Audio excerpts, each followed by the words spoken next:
When love turns toxic, passion doesn't simply fade. It mutates into obsession, and the signs are always there. The unanswered text, the silence that grows heavier each night, the way your entire world begins to shrink around one person. These are not signs of deep love, but of dangerous attachment. Her silence doesn't hurt because she left. It hurts because it unmasks the parts of you that you can no longer outrun. And isn't that the cruelest sign of toxic love? That what you once called passion has already begun to consume you. If that already feels uncomfortably close, don't turn away, because in the next few minutes, you'll discover the 7 signs your love has become obsession. Signs that reveal when devotion crosses into dependency and when desire becomes the chain that strangles freedom. The story begins with a simple ache.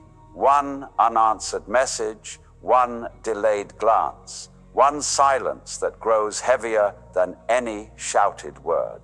The man believes he is waiting for her reply, but what he is truly waiting for is himself, for the reflection of worth he has hidden in her eyes. And isn't it strange, the way one moment of absence can feel more violent than months of presence? This is the first seed of obsession, when passion is no longer a flame that warms, but a fire that consumes. What was once love begins to transform into a quiet dependency, invisible at first, but deadly in its persistence.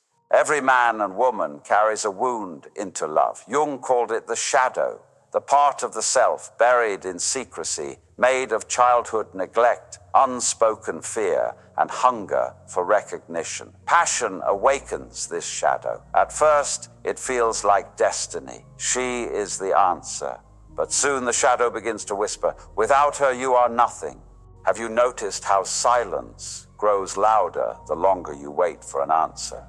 Here lies the first sign that passion has turned into obsession. Her silence becomes your prison. When a man waits, not with patience, but with desperation, every tick of the clock becomes a verdict. He is no longer in love with her presence, but enslaved by her absence. The silent treatment, whether deliberate or unconscious, is magnified by the echo chamber of his own fears. And you listening, have you ever felt your heart racing at a screen that stayed dark? The second sign emerges just as insidiously. Your world begins to shrink.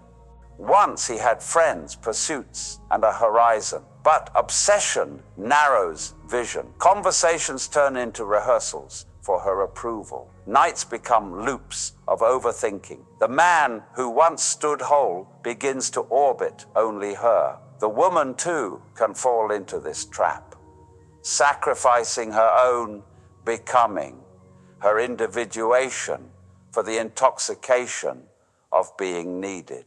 But isn't it haunting how easily a single person can swallow the vastness of your existence? The third sign is more subtle, yet far more dangerous. You confuse intensity with intimacy. He mistakes her hot and cold behavior as proof of depth. She mistakes his anxious pursuit as devotion.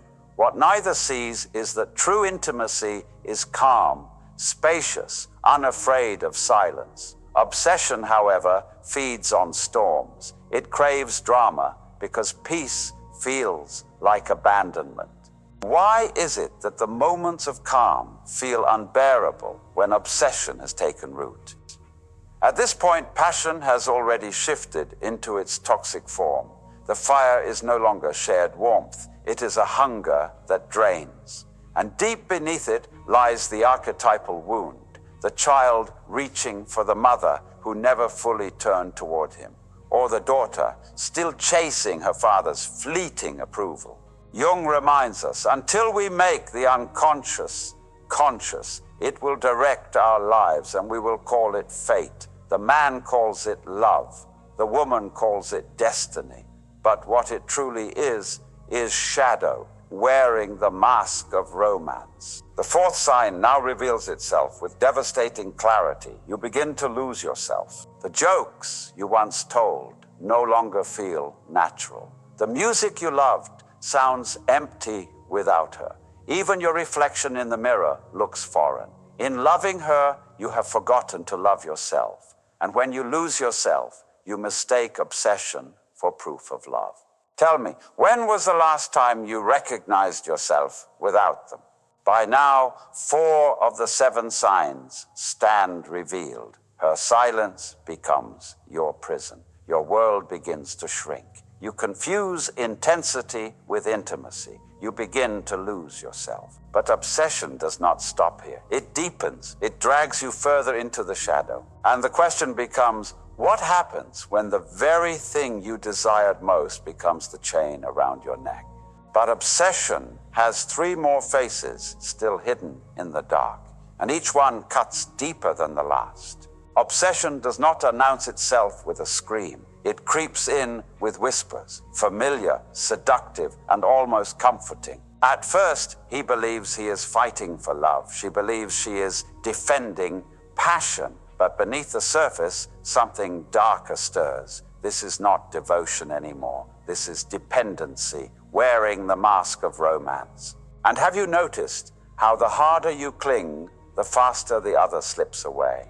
Here unfolds the 5th sign. You sacrifice your boundaries in the name of keeping them. The man begins to say yes when every cell in his body screams no. The woman tolerates disrespect, convincing herself that silence is patience. Both abandon their inner ground, believing that bending is the only way not to break.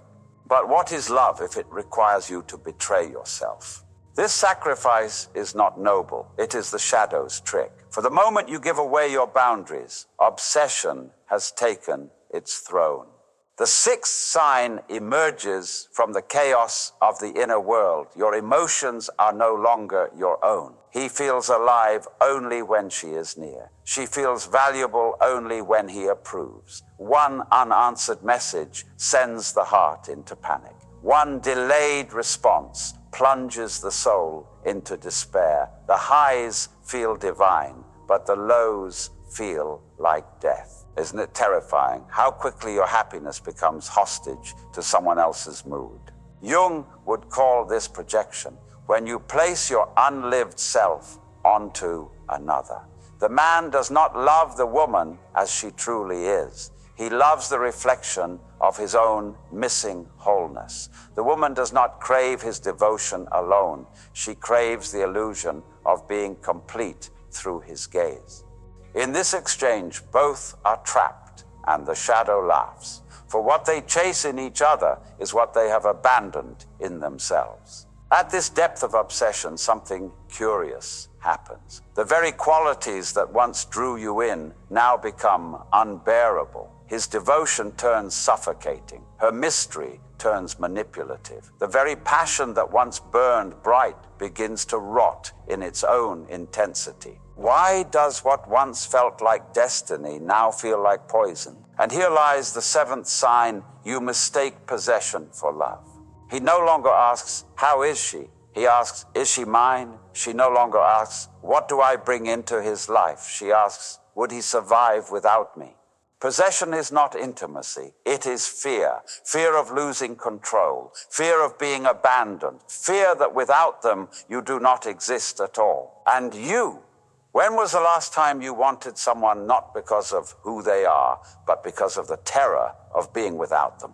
By now, all 7 signs stand revealed. Her silence becomes your prison. Your world begins to shrink. You confuse intensity with intimacy. You begin to lose yourself. You sacrifice your boundaries. Your emotions are no longer your own. You mistake possession for love. This is the full descent into the shadow. Obsession dressed as passion, dependency masquerading as romance, and every step deeper strips away a piece of the soul. Yet here is the paradox. Obsession feels unbearable, but it is also strangely addictive. The man says, I cannot live without her. The woman whispers, if he leaves, I am nothing. Both know the pain, both know the prison, yet neither can look away. Why does the chain that strangles feel so impossible to cut? because obsession is not just about the other person. It is about the self you abandoned long ago, the wound you refused to face, the child you silenced within. And until that child is seen, you will keep mistaking chains for love. But obsession, like all shadows, hides a secret. And it is here at the very bottom of this descent that the possibility of awakening begins. For when passion becomes poison, the soul faces only two choices: remain chained to the illusion or confront the truth that threatens to shatter it all. And that truth is coming next. But before the storm breaks, one question remains. Will you dare to face the death of the illusion, or will you keep calling it love? Obsession cannot last forever. It builds, it suffocates, it devours, until the weight becomes too heavy to bear, and then something inside begins to break. This breaking is not the end of love. It is the end of illusion. And that is the third stage of every mythic journey: confrontation with the truth, or what the Stoics would call memento mori, the death of the false self. The man wakes one morning and realizes he has not heard his own thoughts in weeks. The woman stares at the mirror and realizes her reflection feels foreign, hollow. They both see it. The obsession has eaten away at the center. And have you ever felt the quiet terror of looking at yourself and not recognizing the person staring back? This moment is the ego's unraveling. The ego is clever. It tells you that holding tighter will save you. It whispers that if you just sacrifice one more boundary, endure one more silence, prove yourself one more time, then love will finally be safe. But here, in the breaking point, you see the truth. The harder you cling, the more you drown. Why is it that the act of letting go feels like death, even when holding on is already killing you? The philosophers knew this moment well. Marcus Aurelius wrote, "You could leave life right now. Let that determine what you do and say and think." Jung called it individuation, the painful tearing away from illusion to meet the self as it truly is. Here is where obsession cracks open, because love cannot be reborn until obsession is buried. The man remembers laughter with friends that felt effortless. The woman recalls the dreams she once carried before love consumed them. For the first time, they glimpse a life beyond the chain. But the glimpse is fragile. One message, one look, one echo of the old passion, and the soul trembles, pulled back into the storm. Isn't it haunting how even freedom can feel unbearable when you've known only the prison? This is the battle between the shadow and the awakening self. The shadow whispers, "Without them, you are nothing." The awakening whispers back, "Without yourself, there is no love at all." Which voice will you listen to? At this point, obsession reveals its cruelest trick. It convinces you that pain is proof of passion, that the burning in your chest is evidence of love. But now you begin to see clearly. Pain is not passion. Pain is the price of clinging to illusion. Have you mistaken the intensity of suffering for the depth of love? The turning point deepens when silence itself changes meaning. Earlier, her silence was a weapon, his silence a cage. But now, silence becomes a mirror, a pause, a space where the soul can finally whisper what it has long been trying to say. Come back to yourself. What if the silence you feared was never her punishment, but your invitation? At this stage, many resist. They run back into the storm, desperate for familiar chaos. Others linger at the threshold, torn between prison and freedom. Few dare to walk through, for to cross this threshold means allowing the old self to die. The self defined only by possession, desperation, and the shadow's hunger. And here, the man begins to see. Love is not about having her. It is about seeing her. The woman begins to see. Love is not about being possessed. It is about being free enough to choose presence without fear. And are you ready to face the possibility that what you called love was only obsession, and that real love requires the death of that illusion? This is the threshold of transformation. When passion's poison becomes the medicine of awakening. It is not easy, it is not gentle, but it is necessary. For without this breaking, you remain chained, but with it you begin to rise. And yet the storm has one more secret to give. For on the other side of death comes the rebirth, and that is where the true story of love begins. The storm does not last forever. Every tempest, no matter how violent, eventually breaks into stillness. And when it does, the soul sees what obsession had hidden all along.